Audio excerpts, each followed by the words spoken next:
It's Saturday Night Loves, and it's time for our daily reading on the weekends. Hello, sweetheart Renita. On the weekends, as you guys know, we do our reading in the evening. It's about that time. I am at home relaxing, had a busy day, was out and about all day. How are you guys doing? How's everybody doing? Hey, YouTube, Facebook, Instagram, TikTok. Welcome in, welcome in, welcome in, welcome in. My name is Coach Kenya if you're new. And if you are returning and you are a tribe member, you know what time it is. It's time for our daily reading of facial fears, facial front, because we're trying to deal with this thing.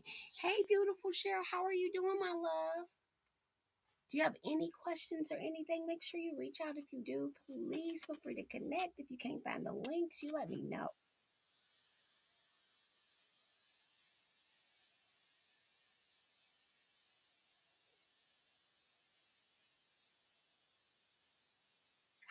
Reading. I'm never facial fears, facial front, because we try to deal with this thing. Hey, beautiful shit. Hold on. Do you have any questions or anything? Make sure you reach out if you have. Yes, maybe it was like a preview or something. I've never had that do that before. That was weird, right? I think I have to. There's some kind of like kickback. Okay, I gotta end it. Let me just see if I can. Oh, you know what? I can probably fix it right here. I'm glad I checked. I found it. Okay. Sorry, guys. I had to get it together. Good evening, good evening, good evening. I'm so sorry, you guys. I was trying to get my life together. Uh, Hi, good evening. Hi, Joyce. Hi, seriously, Shante. How are you guys doing? I'm Coach Kenya. I'm so, you guys. I was struggling with the software. I'm still learning how to use it. As I mentioned, I think a month ago, I try to go live on all 7 platforms, and so I finally been able to get it set up where it's like everybody can see me, the lighting is good, etc., etc. So welcome in April and Faceless and Kay and TikTok and Instagram and Facebook. Welcome in, welcome in. I'm Coach Kenya, and we are about to do our daily reading of Face Your Fears 365 days of Face Your Fears, Face Your Fronts. I believe after losing 479 pounds naturally, that one of the biggest barriers that I've faced on a regular basis throughout my journey has been dealing with forms of fear. Hi, baby. Hi, Leona. Oh my gosh, Leona is dealing with forms of fear. And I think, thank you so much, Leona. And I think what happens to many of us is we set a goal and we start it, and then form little bitty micro offenses of fear begin to set in, and it begins to cause sabotage, self sabotage, etc. And when we can see it, we can attack it. But if we don't even know it's happening, how can we do anything about it? And what I learned for me personally is that I was actually walking around living in fear. I was afraid of not having, afraid of succeeding, afraid of not succeeding. I was afraid of being alone, afraid of being with somebody. It was just always something to be afraid of until I discovered that the only way I could really kind of get past this hold on one second. I can kind of get past this transition or this situation was to start figuring out what made me feel so off. Hey Tiffany, how are you? Hey, is it Clarence? Hey Letha, how are you? Hey that girl. It's to get past that fear. And so as I lost more weight, I became more aware of what was going on. And I'll just kind of show you guys. This is what I used to look like. Let me see. Let me see if I can possibly let you guys see what I used to look like. Let's see.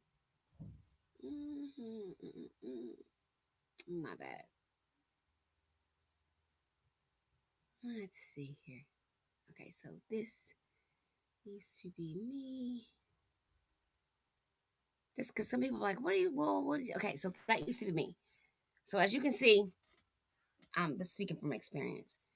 It was hard for me because I know one of the things I came the most afraid of was food and anything dealing with it, anything dealing with anything around food, eating, social eating, anything like that. I started becoming very uncomfortable and having a lot of fear around eating, not eating, etc. Excuse me for yawning. And so I had to really figure out my mindset because that was really what was holding me back. All these years, it was, yeah, it was my weight, but it was really my mindset connected to the way I viewed the reasons I ate and the reasons I did not eat. The more I became aware of these issues and concerns, the better I was able to address them and the less fear I was in, the more weight I lost and kept off. My name is Coach Kenya, and I did this thing 10 years ago. And what you're seeing is a result of consistency, self discipline, and the ability and willingness to learn and grow daily. And why they say that's important in sustaining weight loss, because you have to be willing to learn what's going on in the industry to empower yourself with the knowledge and wisdom you need to be successful and to be healthy. That it's not just about losing weight, it's about having health mentally and physically. It's not just about having a thin waistline, but having a changed mind. Okay. So it's a combination. So let's do our reading for today. It is written, Fear not, thou worm Jacob, and ye men of Israel, I will help thee, saith the Lord, and thy Redeemer, the Holy One of Israel. Principle. However despised you are because of fear, you can still be redeemed out of fear. Prayer. O Lord God, my Redeemer, redeem me out of fear in Jesus' name. 2. I am fearless against my fear in Jesus' name. I'm yawning a little bit. I'm trying to block it. So it says, principle, however despised you are because of fear, you can still be redeemed out of fear. However despised you are because of fear, you can still be redeemed out of fear. And then it says, Lord, oh Lord God, my Redeemer, redeem me out of fear in Jesus' name. So if you've been reading with us and you got this book, you know that each day this book is attacking a form of fear. And it's giving you a scripture to match, a principle to go with it, and 2 small prayers. Then it says, I am fearless against my fear, right? Many of us will run from the things we're afraid of, but the truth to the matter is you got to run where? To them. You have to run into them. The reason why you run into them is because you gain the braveness and the audacity. Thank you for the like, Shelly. Welcome in, Raymond. Welcome in, Tanya. Welcome in, KK1. You walked into so for example, I used to be afraid of running because I have asthma. So I would never do anything that was too exuberant physically because I was always afraid of wheezing because I would get scared of choking. Couldn't breathe. And I've been intubated from an asthma attack. So I was always afraid when I felt the wheezing start, I would stop doing anything physical and it would scare me. So it was one of the reasons why I didn't work out. But guess what? I still have the same asthma. Thank you, Yvonne. Thank you so much, beautiful. I still have the same asthma. But I work out, I ride bikes, I hike, I run, I jog, I swim. The difference is I did it enough to stop being afraid of my breathing and became knowledgeable and I learned breathing techniques that help asthmatics. Then I learned that I had a fear of physical movement because I've injured myself working out. I had to work through the anxiety of what if I get hurt. There were things actually blocking me and making me not want to be physically active, which ultimately contribute to my weight gain. Y'all ain't ready for it. Let me get these readings done. It's a Saturday. Don't nobody want these nuggets. Don't nobody want them. It's all right. I'm going to get on off it. Don't nobody want these nuggets I'm popping, locking, and dropping. It's not that you don't like the gym. It's that you've had an experience that's turned you toward that sense of activity. And so because there's pain when you walk around regularly, your mind can't begin to conceptualize what your knees and your back will feel like if you try to go for a trail walk. So the fear from being afraid of being in more pain is why you think you can't work out. It's not your capabilities. Because if someone showed you the proper movement, the technique, the strengthening, you could do it. But the fear ain't gonna let you.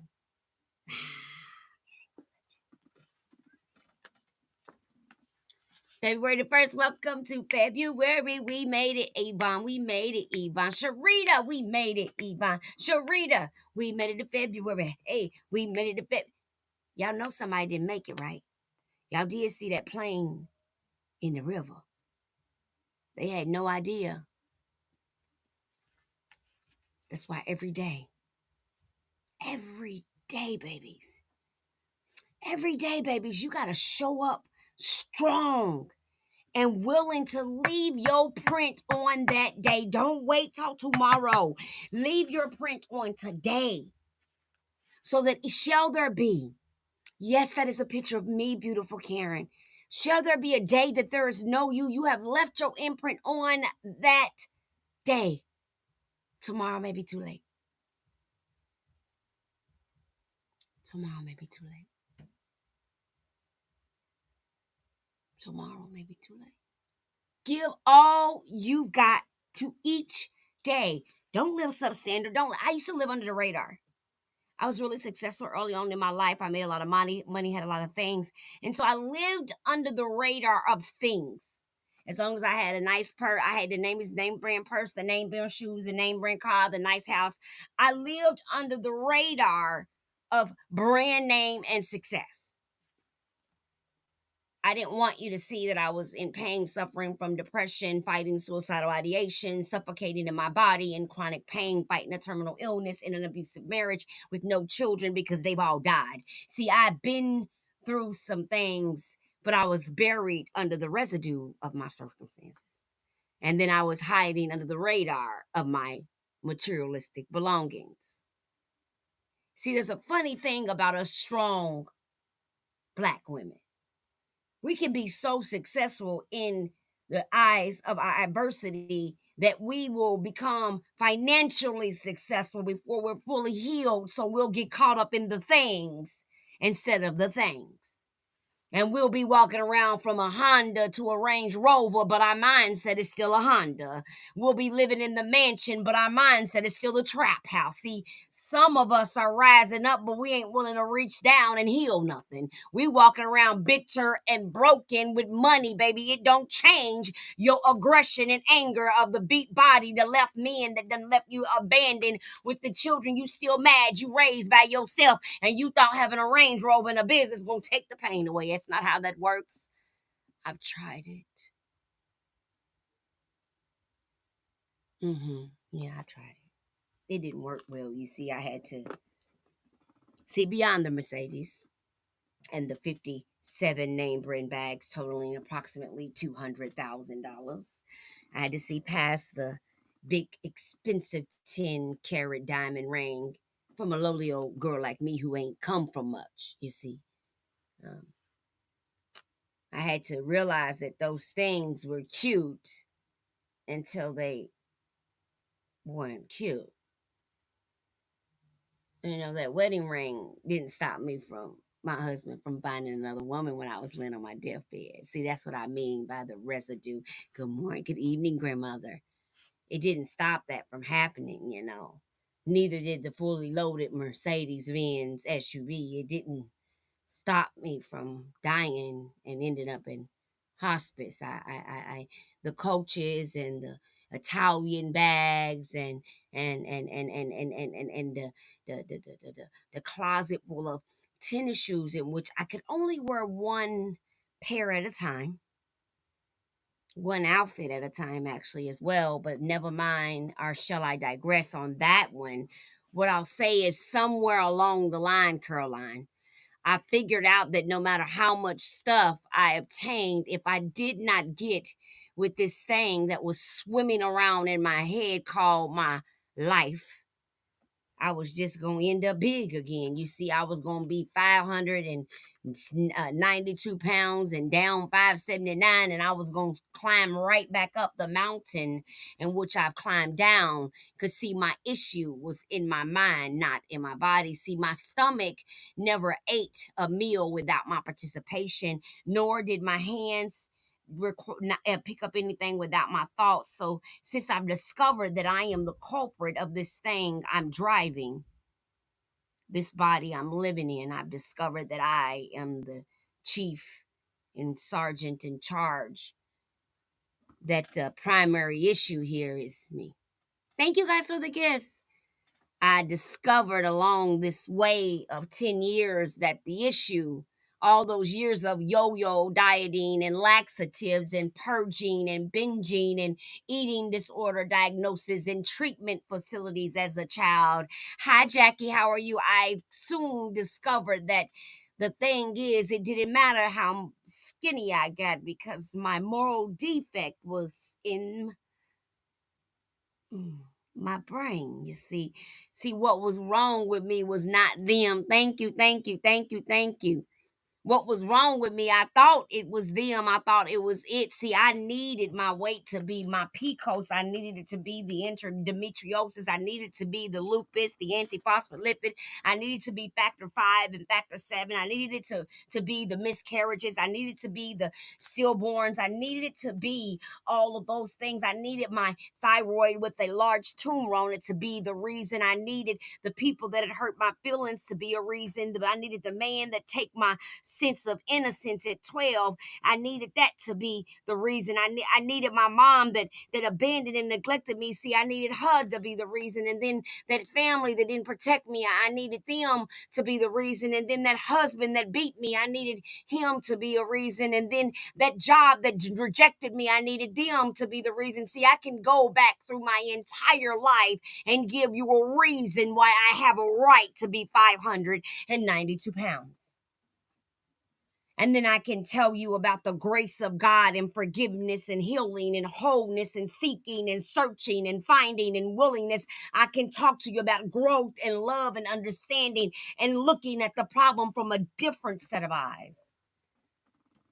I can talk to you about being willing to renew your spirit regardless of what it looks like, to renew yourself and everything you think you know about your current and future existence. I can talk to you about just those things.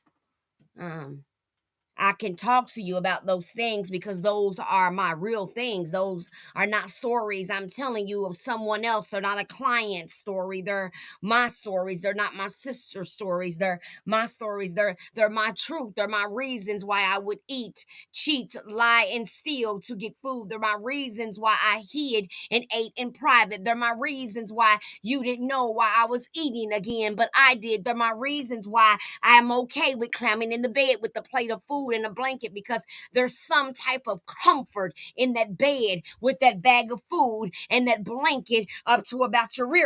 There's something about it when I sit down in the bed and I open my legs and I sit the food there thus in the middle and I hit the remote and I cut on my favorite show. There's something about that energy that is created around me and I call it a sense of safety. And if I'm not careful, I'll do it often. I'll do it all the time. And before I know it, I'll then begin to learn how to put that plate on the nightstand and go to sleep. And before you know it, I've gained 10 and 20 and then 30 and then 40 and then 50 and then 60 and then 70 and then 80 and then 90 and then 100 pounds I've gained in my safe space. Because, see, I'm one of those women who was married early, so I've spent my whole life kept. If you get it, you get it. If you don't, I got to talk to you in another life. I got somewhere to be and people to see. But what I'm telling you is I was a kept woman. I always have been. I didn't know what it was like not to be without a man. I've always had one for multiple years. You understand what I'm saying? So what had happened was when he left me on my deathbed, I learned about this thing called marital abandonment. I didn't know what that was. I didn't know it was like someone sticking a needle in your eye through your soul because the loneliness was so deep because the person that made a promise abandoned their promise. You see, the frame of mind that went with the fact that it was a reality made it worse. And so, what began to happen as I was neglected and abandoned, I began to eat over it to feel a part of something again. See, I'm trying to talk to you about how it happens. Many of you are delusional about how you got where you are, and I can paint you a picture without you telling me anything about your life. I can paint it so clear you will call me Coach Picasso. I can only paint it that clear because it's type it in the chat, y'all. Hashtag my story. I can only paint that picture like I'm a Picasso because it's hashtag my story. You see? You see? I only eat one time a day, coach. I know you only eat one time a day because I only ate one time a day. See, I did this thing. I thought it was good for me, but I later learned this part of the addiction that was driving my obsession, that was catering to my pain, that was justifying my eating, that was suffocating me emotionally. So I was eating the pain away. Yeah, I was living all right. I was living my emotions of sadness through donuts and cupcakes. I was living my anger through chicken wings and pasta dishes. I was living my frustration through candy. See, I'm so clear on my issues and my addiction that I could tell you what foods I eat for what pains I have. Uh-huh. See, this is what we call healing. This is what we call lessened. This is what we call I rise transformation. See, when you had an I rise transformation, hey, Getty, baby. See, when you've had an I rise transformation, you know things like when I'm sad, I like salty. You know things like when I feel neglected, I like crunchy. You learn things like when someone talks about food, it triggers my salivary glands. So I have to learn how to listen with my eyes and not my ears, you see, because I'm triggered. See, many of us are tossing around words like triggered, etc., and blase, blase, but you ain't talking about the right triggers. There's some going on in your life that you don't even see that got you sitting somewhere sneaking and eating, going through drive-throughs before you make it to the happy hour, hiding meals that you done had before you get to the house because you don't want somebody to say you already ate, you gonna eat again, because that's that shame, that's that overeating. Because see, you going through that drive-through after work, you don't even know that that happy meal, like those French fries that you eating dipping sauce on the freeway because you stuck in traffic on your way home or on your way to the job, is how you dealing with your anxiety of the job. See, many of y'all are getting off of these high strung, stressed out jobs where some of y'all scared y'all about to get fired. So you eating all day with snacks, but then you do this thing where when you get in the car, you've created a habit where you stop at a drive-through. You call it your after work routine, but what's happening is you got a little shame about it, so you don't really share this particular behavior with anyone else. They don't know that you've been going through this place on a regular basis and throwing the bag away either in your garage at the beginning of the street or in the dumpster on your way home. See, I'm a real one. I'm gonna let you hold that. I ain't gonna give you too much. One time my team told me I was giving too much away. Sharon! They told me I was giving too many nuggets in one night. They said I was giving too many nuggets. They said, Coach, you was dropping all the nuggets from the portal. I said, that's all right, baby. We just pray that somebody, hi, how are you? We just pray that somebody is changed and touched and moved. That's all. Me and my girls just want to invite you in our space. We already got a space. We want you to know that we got a safe one. After we scan your eye and zoom you in, you might be able to stay, right, grandmother? We got to scan your eye. We got to check your oculary and make sure you seeing all right, because we doing a whole bunch of healing. We ain't doing a whole bunch of feeling no more. We doing a whole bunch of healing. So we got a space for you if that's you. If not, scroll on by and I'll meet you next time. Because I had to fall a couple of times before I had to grow up. See, some of us are little immature, broken down, bent up, angry, bitter women about our past, and we ain't even living in the present. We still crying about and telling stories that happened to us 5, 6, 7 years ago. My niece does that. My niece told me a story yesterday so sad, and I thought it had just happened. Her mother comes upstairs and as she's telling me this pitiful story about how she's been taken advantage of and she's feeling victimized and she's about to cry. And my sister says, you realize that she brings up stories from things that happened 4 and 5 years ago. Hmm? She said, yeah, I think that happened like 3 years ago, what she just told you. I said, so you're telling me that this little girl went in her brain and pulled out a situation from 3 years ago that hurt her feelings so she could make herself cry in front of me to tell me the story again. She said, yep. Y'all didn't see what I said, did y'all? Immediately, I got nervous. You know why?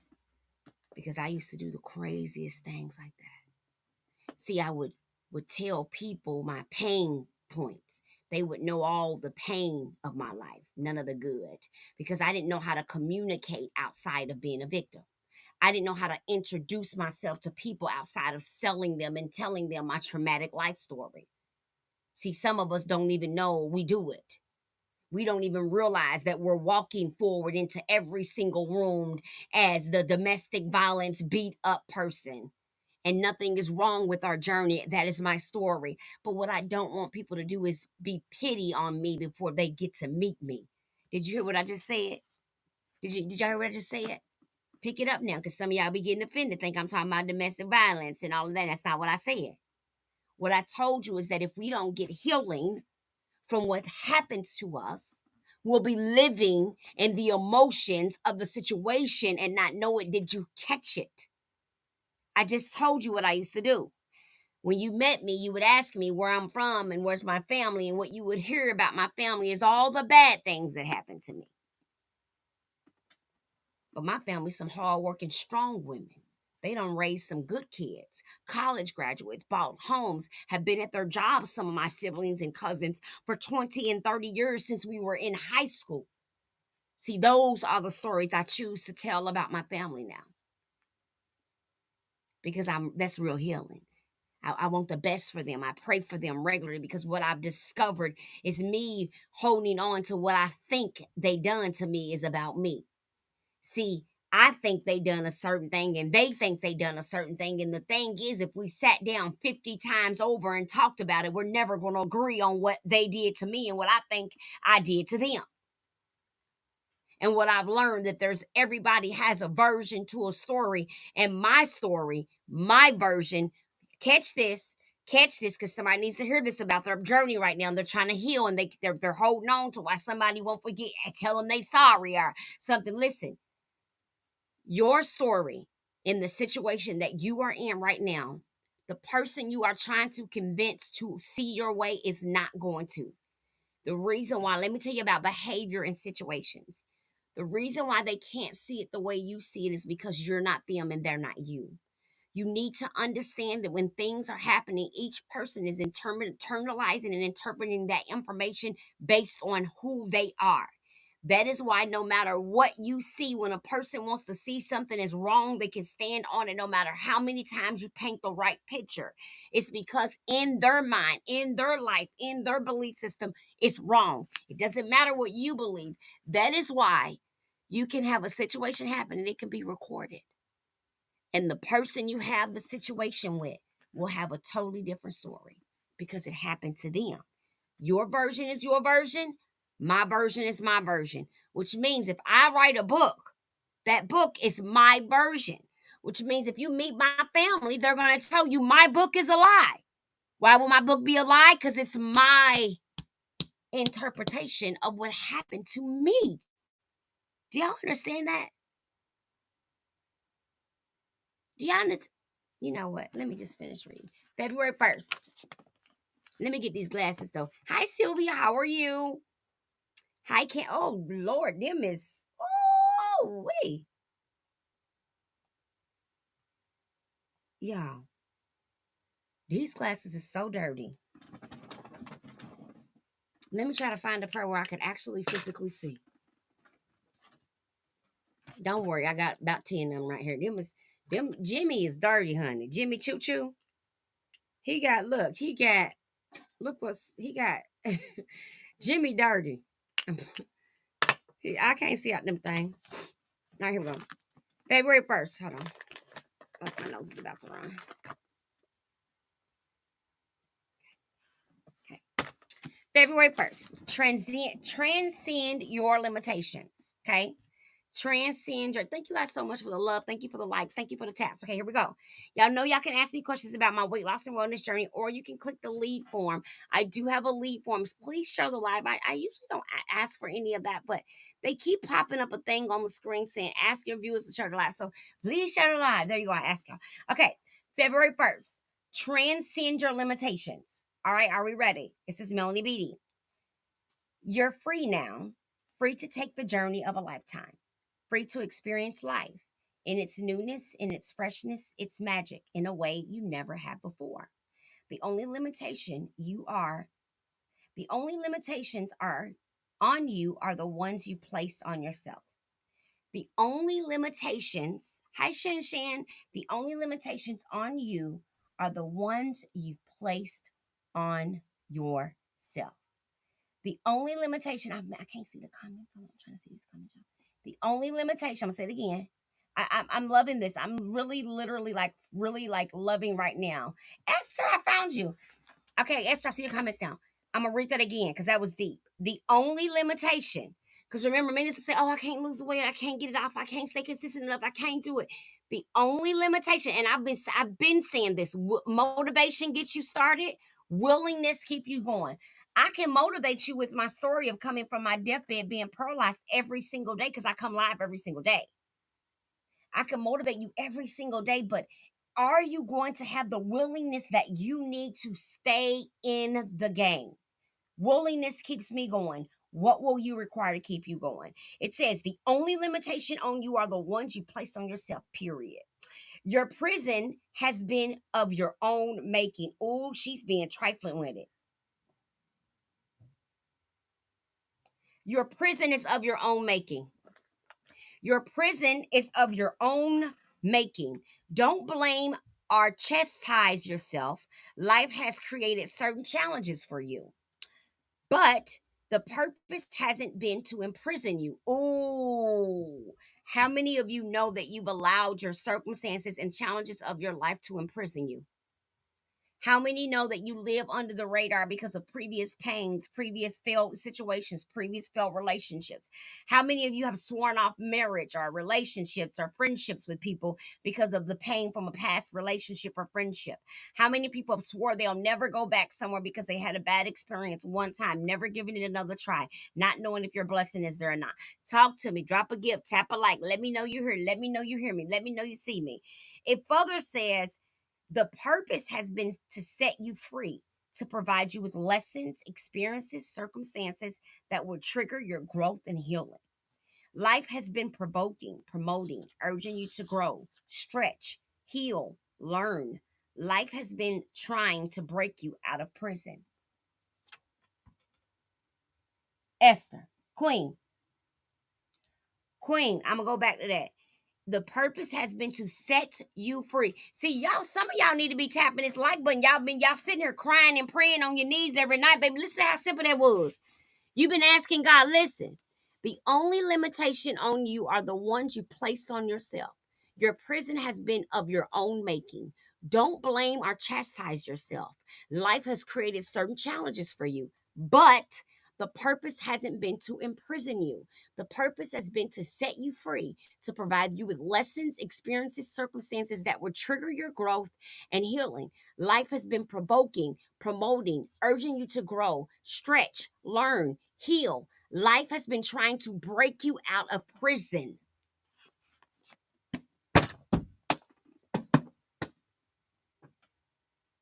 Okay, wait, let's get deeper. Let's get deeper. I'm trying to show y'all. Want to know how I did it? These are some of the things I've done literally to maintain 479 pounds. Every day, I'm growing my mindset. Every day, 5 minutes a day, I'm doing breathing techniques. Every day, I'm doing three of the simplest things that you would never think that would relate to weight loss. And I'm maintaining the loss of 479 pounds and the loss of victimization, bullying, loneliness, abandonment, codependent, alcoholic, alcoholic, addictive behaviors. I'm not just free and sober from overeating, food addiction, and a food disorder. I am also clean and sober from alcoholic beverages, which turn into sugar, which make me crave sweets, which makes cuts on my food addiction. I've also received emotional and mental therapy, psychotherapy, coaching, counseling, and I work with sponsors. Why? Because I am my own project, I am my own assignment. It is uber priority that I am doing what is right for me, because how can I come here and do this with you if I'm not doing what is necessary for me? I didn't start this journey because of you. I didn't invite you along on a journey and say, join me, honey. I was on my deathbed trying to die. I wasn't trying to be up on nobody's platform talking about some, come on, you got it in you. Don't give up. Don't wait till you're at the last minute. Don't let the enemy take you all the way to your deathbed. I didn't think that. If I want to be honest with you, when them people came in that room and told me I was going to die, what I did was look over. Hey, Lynette, I looked over at that doctor. I giggled. And I said the following words that now haunt me to this day. I said, at least I'll die with a full stomach. Set yourself free. Set yourself free.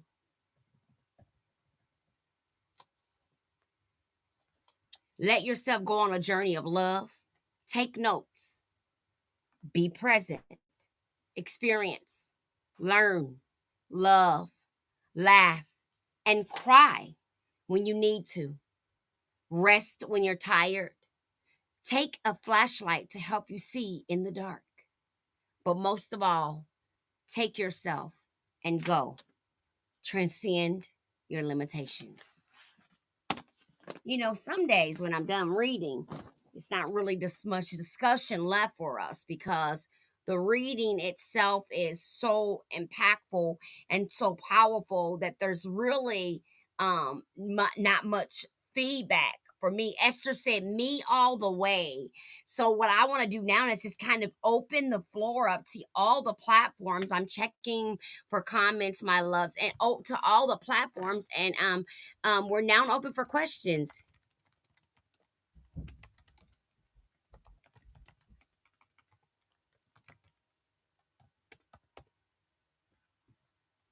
We are open for questions. Any questions? I'll wait for a few minutes. Esther, any questions, my love?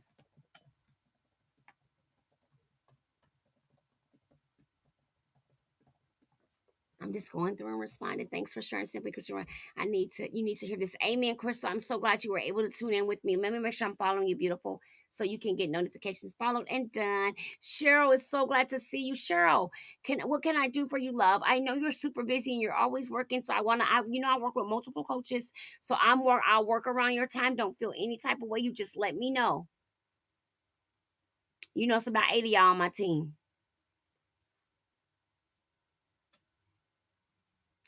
Thank you, Crystal, for the likes. Okay, I'm just checking. Thank you so much, Esther. I'm hitting on them points, Esther. I'm calling it. I'm calling out the bologna and the cheese.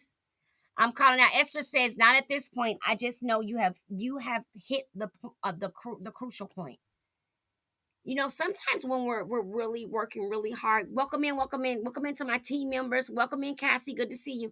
Sometimes when you've done it over and over and you know where you need to work on, see, the thing is, we can know how to do something, but some of us are educated in these exact areas and we need someone else to come in. See, the thing is, you know why I go to a therapist and sponsors? Because I don't want to counsel and therapy myself.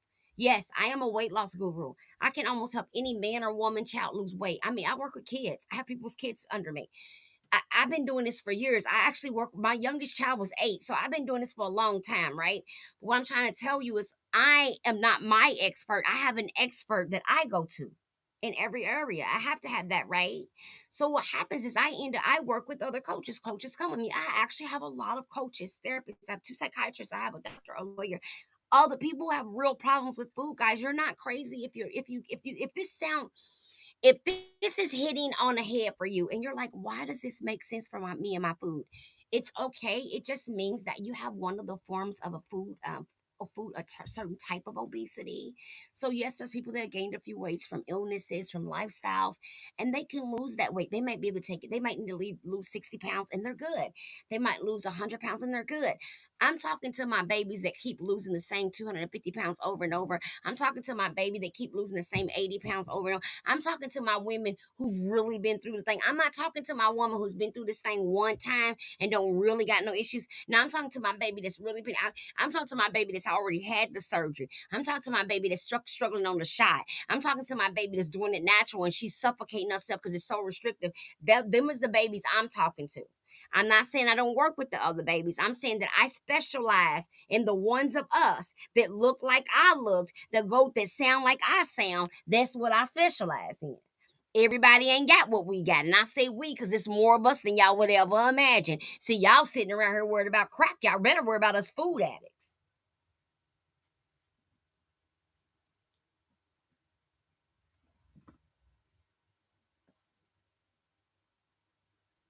Because I guarantee you, y'all start doing the right tests, y'all start taking the right surveys, y'all gonna start finding percentages of people dying daily from obesity, symptoms of it and symptoms related to it. But I don't want nobody to bother me. I sit over here in my little corner and I mind my business. But after some point, some of us choose to enhance our knowledge by reading scientific studies and articles on these things that are happening in our country as it relates to food, because although you may see me on one of these platforms doing this thing that I do, I'm the real deal in real life.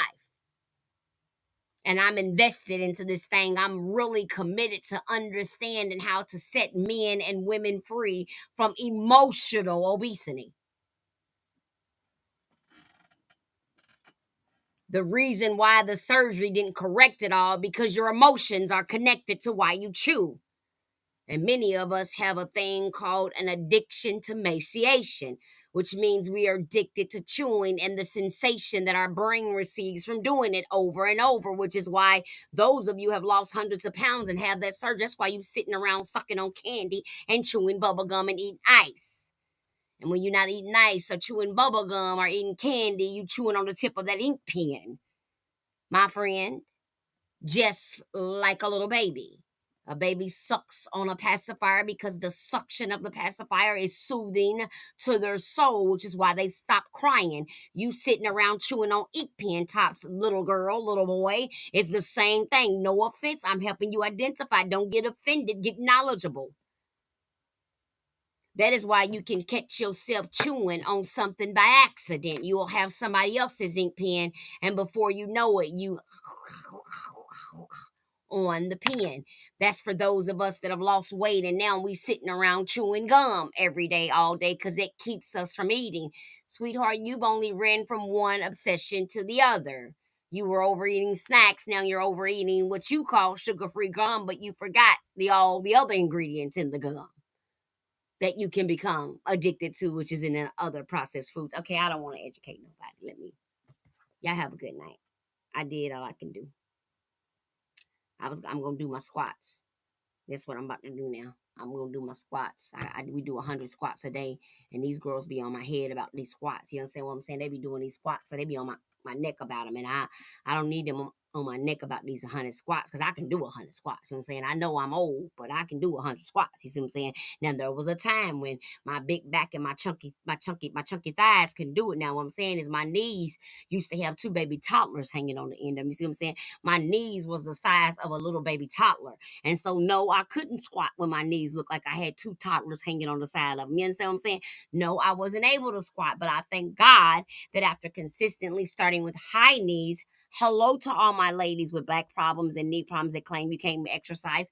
Yes, you can. The same ability you got to pick up your arm to put that food in your mouth is the same ability you can have to get them knees up in the air. Now, quit playing with me and play with your cousin. I can't work out, but you dancing on TikTok. You can learn all the dance trends and you can work out. See, I'm cold with it. Because I'll give you an excuse. Did you know that I used to tell people I couldn't work out because of my asthma? Did you know that actually exercising makes, you know what? I ain't going to even do it tonight. I'm about to get off her, man. I can't fight. I'm back to saying that because I can feel myself about to get beat up in the comments. And y'all know I can't fight. Did you know that? I'm just going to ask y'all, did y'all know that exercise actually helps asthmatics, especially swimming? Did y'all know that anything that increases the capacity? Okay, never mind. All right, now y'all stay black, stay true, stay real, stay raw, stay right, stay all of y'all. But just stay, baby. Just stay, baby. Just stay. My name is Coach King, and you joined today's Reading with Coach. I'm so grateful to have you here. Showing up gives me a reason to do what I do. When I see you, it brings a beautiful light to my face. It makes me smile more than anything. When I see my tribe members, I always know I am not alone, that I'm in this with women who have locked arms with me, who are in agreement with what we do. And here at iRise Inc., what we believe that it has nothing to do with actual weight loss and has everything to do with the weight that we lose from our mindset and the inches that we release from our body. We believe that it is not only possible to heal your waistline, but to change your mind. And when you change your mind, hey, you can change your waistline forever. And after 10 years and 479 pounds down total, I believe that I can safely stand and say that anything I've done, you too can do it better. Have a beautiful, beautiful, beautiful night. I love you guys. And y'all know I see y'all in the morning to do this thing again, like James Brown getting down. Y'all know it is. Y'all know what it is. We got to do this thing again in the morning, bright and early. You and me.